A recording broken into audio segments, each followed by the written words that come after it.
ভালোবাসা, দুঃখ, বেদনার মতো রাগও একটি আবেগ।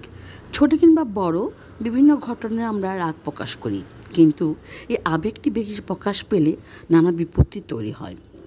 অতিরিক্ত রাগের প্রভাব পড়তে পারে ব্যক্তিগত জীবন, সামাজিক ও পেশাগত জীবনে। দেখা দিতে পারে উচ্চ রক্তচাপ, খিটখিটে মেজাজের মতন সমস্যা। তাই লাগাম টেনে ধরতে হবে এই রাগ নামক আবেগকে। নবীজি সাল্লাল্লাহু আলাইহি ওয়াসাল্লাম বলেছেন, রাগ আসে শয়তানের পক্ষ থেকে। শয়তানকে তৈরি করা হয়েছে আগুন থেকে, আর একমাত্র পানির মাধ্যমে আগুন নেভানো সম্ভব।